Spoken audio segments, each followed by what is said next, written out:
ولا یغتب بعضکم بعضا ایحب احدکم ان یأکل لحم اخیہ میتا، قرآن کریم کے اندر غیبت سے منع کیا گیا ہے۔ غیبت اتنا بڑا گناہ ہے، فرمایا کیا کوئی تم میں سے اس بات کو پسند کرتا ہے کہ اپنے مردہ بھائی کا گوشت کھائے؟ اس کو مردہ بھائی کا گوشت کھانے کے مترادف قرار دیا۔ تو غیبت کرنا، غیبت ہے کیا؟ حضور علیہ الصلوۃ والسلام سے پوچھا گیا، میرے آقا صلی اللہ تعالی علیہ وسلم نے فرمایا غیبت یہ ہے کہ کسی کی غیر موجودگی میں اس کے بارے میں ایسی بات کرنا، اگر وہ موجود ہوتا تو وہ اس کو ناپسند کرتا۔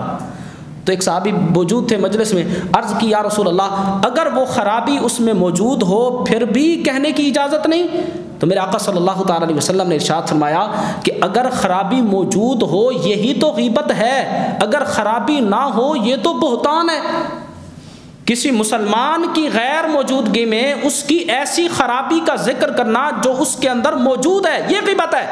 اگر اس مسلمان کے اندر وہ خرابی، وہ گناہ پایا ہی نہیں جاتا، اس کے باوجود اس کے پیٹھ پیچھے آپ اس کی کوئی برائی کرتے ہیں، میرے آقا صلی اللہ علیہ وسلم نے فرمایا یہ تو اس پر بہتان لگانے والی بات ہے۔ غیبت ہے بھی یہی کہ بندے کے اندر خرابی پائی جاتی ہے لیکن بندہ موجود نہیں ہے، تو اس کی اس خرابی کا، اس کے ان گناہوں کا ذکر کرنے کی، ان گناہوں کو ڈسکس کرنے کی میرے آقا نے اجازت نہیں دی۔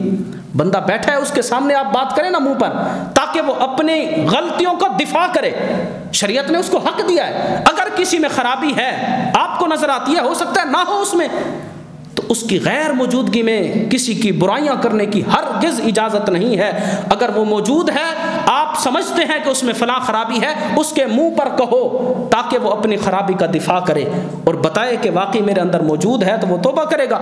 اگر موجود نہیں ہے، آپ غلط فہمی میں ہیں، تو پھر بتائے گا کہ جناب آپ غلط فہمی میں ہیں، میرے اندر یہ خرابی نہیں پائی جاتی۔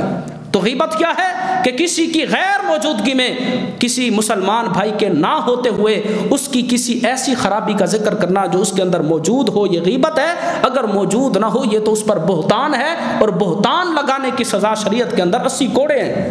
اگر کوئی کسی پر بہتان لگائے گا، کسی کی عزت پر ہاتھ ڈالے گا، تو اس پر شریعت کے اندر 80 کوڑوں کی سزا رکھی گئی ہے۔